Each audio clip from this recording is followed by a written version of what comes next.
Hey everyone, thanks so much for joining us today. We're here with Kyle Decker, the lead distiller at Oak Distilling, and we're going to talk about Treaty Oak today. Why don't we start out with just kind of talking about how Treaty Oak got started. Let's start from the very beginning. I know it was back in 2006. Let's talk about some of the inspiration behind the founding of Treaty Oak and the brand itself. So big man behind that was Daniel Barnes, our CEO, wanting to have a place for people to come and enjoy themselves. For sure. Kind of that place they can get away. And so it started out very thin, I guess, back in 2006, because it really was just a distillery. Right. And it turned more into, as we've been out here for about 6 years now in Dripping Springs, it's turned way more into a destination. Yeah, so a little of the inspiration came from his mom, Alice. And she had owned a restaurant for a long time and ran it. And I guess as he saw that, as he grew up as a kid, he always saw that as a dream of his. Yeah. So it's for him to be able to say, hey, I can do this myself, and have a place for my mom to still be able to have a restaurant to go to and have something that she can enjoy and have something for a lot of people in the area as well. When we started in 2006, it was in Taylor, Texas, which is North Texas. Yeah. Kind of just started more in industrial park and kind of started with the gin and with the rum being the number one kind of starter for a lot of things that happen here. And you don't actually sell rum and vodka anymore. Now it's just kind of the bourbon or the whiskey and gin. So what happened there? We're just pushing for that standard that what the consumer wants, because we've seen so much of the consumer knowledge grow throughout the market that we had to provide so much more of a pinpoint factor for them. The cool thing about our rum is that we still have 8-year-old, 9-year-old rum sitting around that we still can release. So what inspired the owners of Treaty Oak to move towards gin? Yeah, I think they saw it as another clear spirit to be able to have a high platform on the market. They saw a lot of what the rum could do in the early years. They still understood that gin can go to certain demographics in the States. So we wanted to bring an American-style gin that wasn't so London dry, that wasn't so kind of pinpointed to that, and that we know, like, show people that there is this type of gin out there. It being a vaporized gin definitely shows how clean it can be, and like how much more of a small tweak in the process can make it a really good gin. So what does that mean? A macerated style, you're going to see botanicals thrown into the actual pot. Okay. And get macerated within the actual grain neutral spirit. Okay. When distillation is going on. Vapor style gin is basically packing all of the botanicals that you would usually macerate and shove it in a sock up in the column. The only time it's going to the botanicals is when it's being vaporized. It still pulls so much of the flavor through. It just shows a lot cleaner product and not so much juniper forward. You still get a lot of what it is a juniper-based gin, but you get a lot more of the anise and the licorice root and the ginger root that come through. A more diverse tasting profile than just what really sets you guys apart from other distilleries. So I'll start with the gin since we're kind of already on it. The number 9 being a pretty straightforward gin. Number 9 meaning that we use 9 botanicals in that. It's a wide range you can be able to flavor your gin with, but knowing that we could go with a simple, straightforward gin brought a lot about what we could sell in the market as well. So that is so easy to be able to then translate into the barrel and the antique, because it's just letting it age for 2 years. The antique is something that kind of always has been told to me as it was a mistake. Back in the day when we were still making rum, we had kind of had rum going, kind of had gin going, and somebody mistaked rum for gin. Right. And they put it in a barrel and like, well, crap, I can't take it out now, so let's go ahead and give it a chance. And as we slowly, progressively tasted it down the road, it turned out really, really well. Yeah, it's a great spirit for a whiskey drinker to try a gin. We then also have the Yopon Holly Gin. And a really, really cool thing about that is that we source all of our Yopon out of Bastrop. That's very cool. And the cool thing about Yopon is it's the only U.S. originated caffeine product. And so that kind of brings a light to what we can do in the States as well, and not outsource as much of like what we do with the botanicals and stuff. Just straight up tastes like tea. Yeah. Yeah, and that's the crazy part about it is I've thrown that just on ice at 94 proof. So good. And it tastes similar to a cocktail. With our whiskey side, I'll obviously start with Ghost Hill because it's our kind of our baby. It's definitely something that we hold true to. What we do, grain to glass, all of the corn and wheat come from Texas. So you look at it as 90% of that product is Texas made. Yeah. The other 10% being the barley that we bring in is just out of state. But we've also went ahead and took the initiative to bring in malt from Texas and start to kind of experiment with that. Yeah. So we can try and make it 100% Texas whiskey. Definitely excited about what the future brings with that, and how we can kind of make a better Go Still. It is technically Texas's first, or the first Texas bourbon. Is that correct? That claim to fame? Yeah, that's the claim to fame. With what we've had throughout the state, that's something that we showed as the first bourbon in Texas because of how the platform we came from, such on an early stage of its life. Okay. In the Go Still, whether it was the mash, whether it was just how it came out from that aging process, anything like that. So people that are around us were shooting for those same images right away, kind of in that time span. There's literally an arms race in. Yeah. Texas Hill Country to be the first bourbon out there, right? Of course. And that was something fun to be able to hold true to, and in general compare to other people. Exciting. And be able to compare as well with other people. And that's something that will always continue to grow. That will just take time to continually build that relationship.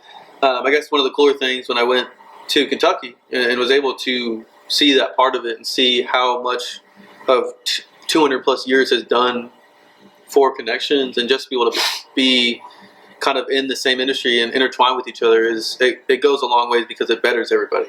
Yeah, absolutely. So I think pushing the industry forward. Yeah, exactly. Yeah. And that's a cool thing that even they came up with the Texas Whiskey Trail not too long ago, and set up that sort of style of a platform to be able to visit every single place and how it's different, but also how it can be kind of coheres in the same environment. So yeah, how it can all be like a community. Yeah, exactly. Yeah.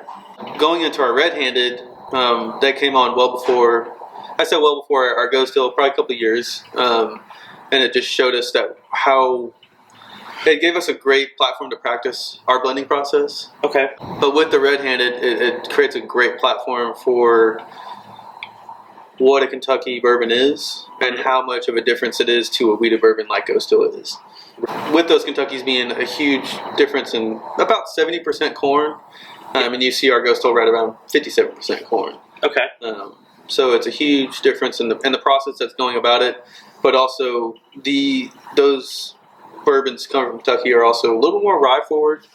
Right. And we don't integrate as much rye. We don't integrate any rye into the Go Still. Where did the name or the brand of the red? Yeah, so we've had a couple different iterations over the years. Whether it's blends of Davis Valley, MGP, and OZ Tyler.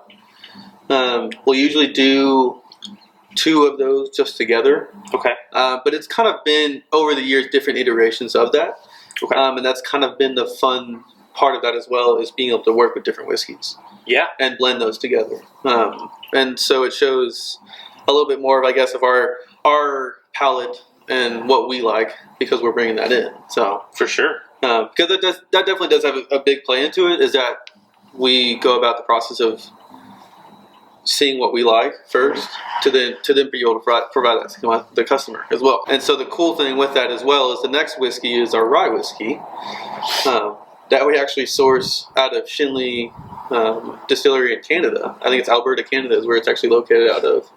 And so it gives us a different platform of how to take rye and then age it in Texas for a little bit longer to then provide a platform as what is rye whiskey compared against those other 2 as well. So we could have gone to many different places. For sure. But we just had gone through that kind of style of what is the right rye for us and what is the right rye to be able to bring in over, I think, 80 barrels that we had brought in and know that we want this years down the road. Right. And it's a huge part of also putting up against the Go Still and the red-handed and understanding people that haven't, if they come to this place and get a tasting, they understand what they can like different about each one of them. And I think with the rye, we had got it at 10 years and it's now almost at 12 years with the remaining barrels we have. The distillery is no longer open, right? Yeah, I believe so. I think we were lucky in being able to get a lot of that juice that they produce too. So, yeah. But also it brought a different perspective, is it's going to be hard to get now. It's going to be something that's kind of rare. So that one, to a degree, is kind of a finite. It's like a limited reserve. Yeah, no, exactly. For those rye lovers out there. Yeah, and that's what I like about it, is that we have pushed it to keep it in barrels and continue to age it here. So a big part about that is that the aging process here is completely different than what you see in Kentucky and what you see in Canada, just based off climates, really. Yeah. And a lot of how those climates fluctuate. We see a little bit more of an accelerated aging process because of the heat. So we got the Ghost Hill, we got the red-handed, we got the rye, and then we have the old-fashioned in a bottle, which, I mean, I'd love to hear kind of where the inspiration for that came from. Yeah, I think it was a big push for our marketing sales team that wanted to be able to present that to consumers in a ready-to-make old-fashioned. Something you can just pour over ice, something that is easy for people to understand what an old-fashioned is. If they're not too familiar with what it is and how to make it at home, it's an easy way for them to compare or have kind of control to go off of. But also just another great way for us to be able to use our Ghost Hill bourbon. Yeah, it's the orange flavoring, Jack Ruby bitters, and simple syrup. We just do a 12-barrel dump, and then we do the mixing process, and that's the end product.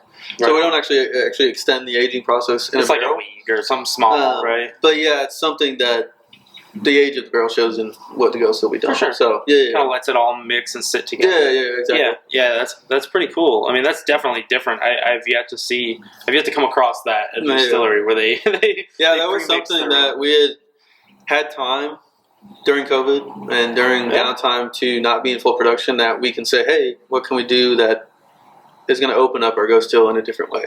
Yeah. And coming off of just doing sanitizer, we wanted to go a little bit more in depth of how can we use a whiskey. Okay. Because that's something we've been sitting on so many barrels of, and thought this is a great way to be able to mix it into a ready-to-make cocktail. Yeah, so, I love that you guys have all your cocktails on tap. Yeah. That's so different. It makes it so much easier to serve, but also it's a consistent thing every single week. Right. Because every single mix is all the same. Yeah. It just makes more sense. So, and we got one left. We got the Day Drinker. Oh, yeah, the Day Drinker. Where'd the inspiration for that come from? Yeah, so the Day Drinker is a pretty fun project because all of the Ghost Hill that we've had up to date is from our pot still.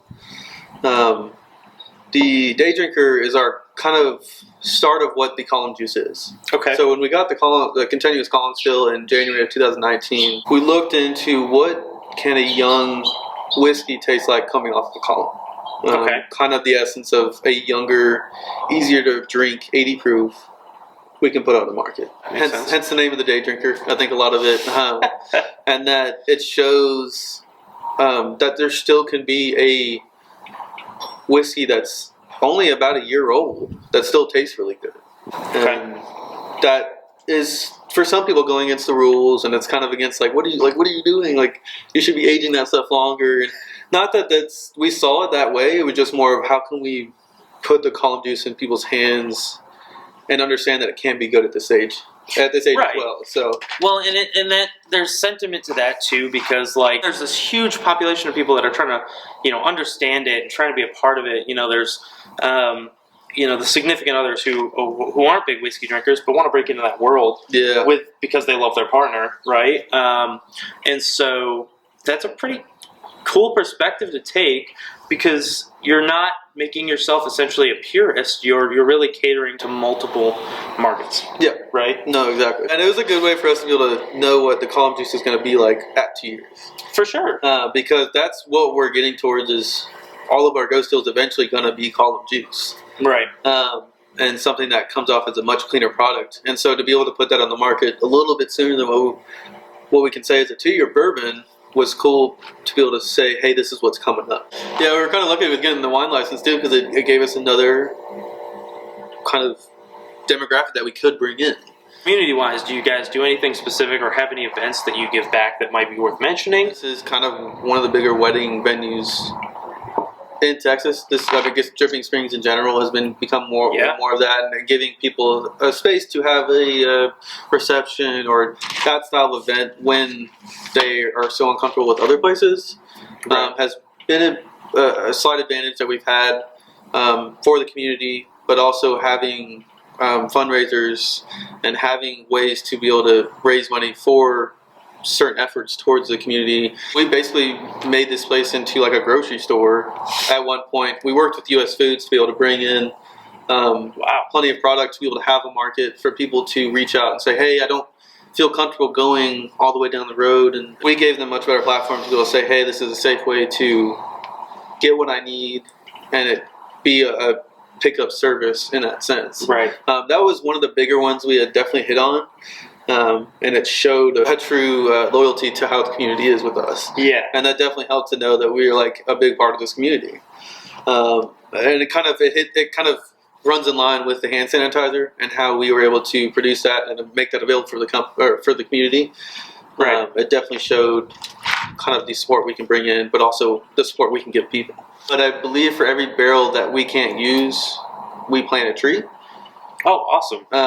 And that goes into a big part of not just this community, but the totality of the environment. So For sure. that's definitely a bigger one. We definitely emphasize on. The whole Treaty Oak brand, that's based on actual oak trees here, right? Mm-hmm. So there's a oak tree in downtown Austin, known as the Treaty Oak Tree. Huh. And Samuel Adams, I believe, I need to read up on my history as well, but there was a lot of land treaties that were being signed underneath that tree, and it was a huge part of the integration of how Texas became a state, but also the surrounding areas due to Louisiana Purchase and just like stuff that had worked out in that respect. So the Treaty Oak name kind of came from the Treaty Oak downtown on I believe it's Brazos and Fifth. Okay.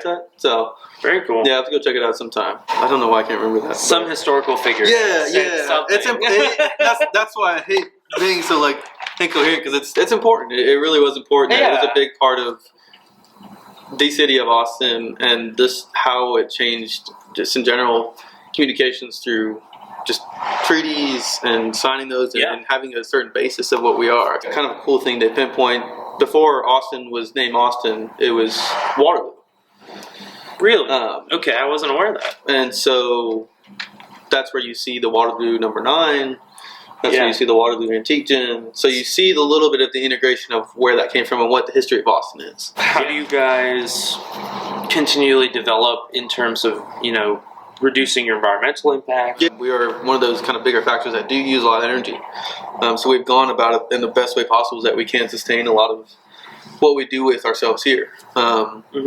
And kind of the cool thing that when Jamie came on, a bigger program she had kind of gone into was integrating a recycling program and integrating a compost program and integrating those types of programs we can do on property. A really big thing to do with our production in general every single day is our silage, and how we reuse our silage not only in our sour mashes, but also the rest of that silage goes to stockyards and to farmers in the area to feed cattle and to feed livestock of any sorts, to be able to kind of turn into that full cycle of life when it comes down to extending what we can use that for. Another big thing with what we do and having the mill so close is that not too long ago, they were maybe about 15 minutes away, but it turned into a little bit of a hassle when it came to delivering grain and getting it to that point. When we had them on property and we sold them about 2 acres to have everything done here on property, it made it so much more accessible and also sustainable because they were right there. Right. And they were able to bring anything within a hand's reach of what we need, and also show that like we can bring in any different style of products we want throughout the state. Going into that's kind of a cool program we worked with, because we not only just ask them for certain styles of grains, we go to those fields and we make sure that those farmers are practicing organic practices and crop rotation, and we're making sure they're going about it the right way to make sure that our product's going to be the best tasting product. Absolutely. It's definitely more about, obviously in this industry, about the taste comes from the quality of the grain we get. Even bringing in Texas malt, that's something that shows we don't have to use as much energy to get it here. We can give it as a better sustainable source than coming from Northern America or Canada. Yeah, for sure. Less carbon footprint. I mean, you're not driving it across the country. It's right here in your backyard. I mean, also just planting trees out here has been a big part of how we can continually grow and have a good platform here. Is like for what our image is. Yeah. And a cool thing, we took an acorn off of that treaty oak tree downtown, and we had that germinated into a tree. Wow. That we now have planted on property. It kind of turns into what we are as a story, but also how we're able to make that sustainable and make that a part of our property in general. Having that garden is another thing we have on property that we can continually grow and use for the kitchen. So we've taken those aspects, and not just for the distillery, but for the kitchen and for things like the market that we had. We were able to supply organic food to people in the market from here. I think the only other thing we could do right now is rainwater collection. That's kind of the next big step we can take, and how we can use that in our production processes and actually use that as a vital process of that. And we're working towards that. That's a big part of what we want to do, and how we can use this brick house, how we can use other buildings to that standpoint and be sustainable. What about for experimentation? I mean, what are you guys working on now, or what do you see in the future maybe getting into overall as different spirits as you expand the brand? Yeah, I think with whiskeys, it's definitely just trying to push the envelope on how long we're aging it. Having more time to be able to, it's for us. For some people, time is money, but for us, we just kind of have to sit back and let it rest for a lot of times, and it can be aggravating, but it also is just part of the process and what this industry is. Yeah, and I think the only question we ask ourselves sometimes is like, is there a different char style of barrel we can go into? Yeah. Like, is it going to take a lighter toast to bring out more in that whiskey than it is a darker toast? All of our barrels being at char 3. It brings out a big difference in the pot in the column juice, because it just works into, one, how different it ages here, and like how it can talk with the heat and the humidity. The char 3s can bring off a lot of different toast. It's almost like a char 3.5. It can bring off different, darker, toastier notes. So do me a quick favor and just kind of explain a couple of those terms. Basically, that wood is charred to a specific toast level. Is what they call it. So more they do it like smoky, or those you know, those so you're gonna get flavors. Yeah, you're gonna see a lot of the rise on the lower char sides, because they're bringing out a lot more of the spicy side of the rye. Yeah. Rather than aging it into more of an oaky substance, I guess is what I'm trying to say. You see char 3, char 4s in the bourbon industry because they are going after that oak platform. They're going after that certain taste profile because that's what they want out of it. I'm assuming the higher the char, the darker the bourbon too, right? Yes. Like a lot of those Kentucky bourbons, they're really dark compared to like an Irish or a Scotch, or because they're relying a lot more heavily on that barrel profile. Char profile. We're never using the same cooperage. Like, nope. I mean, there's some similarities when it comes to that in certain distilleries, but we all have to use American white oak. That's kind of just a part of bourbon that comes into play. Thanks so much for your time. Of course. Thanks for coming appreciate it. Yeah. It was fun to just be able to talk about Treaty Oak and understand how to tell our story better and what we're doing here. Hey there, whiskey enthusiasts. Let me start off by apologizing for how long it's been since my last video. My wife and I are currently on the tail end of our first pregnancy, so we're really excited about that, but it's eating up a lot of time, and forecast has taken a little bit of a backseat for a while. But I'm back and working on some really awesome things coming up soon. I had an awesome time with Kyle and Treaty Oak, and a big shout out to Jamie Beal at the distillery for setting everything up. Right now, I'm actually pouring one of their limited releases. It's their flagship Ghost Hill Bourbon at cask strength, aged in port wine barrels. And if I do say so, it's delicious. Cheers. And just in time for Bourbon Heritage Month. Speaking of which, next up, I'm meeting with Chris Seals at Still Austin Distillery. That actually teams up to promote a lot of local artists in a lot of really awesome ways. In the meantime, keep following and sharing the forecast on Instagram and Facebook.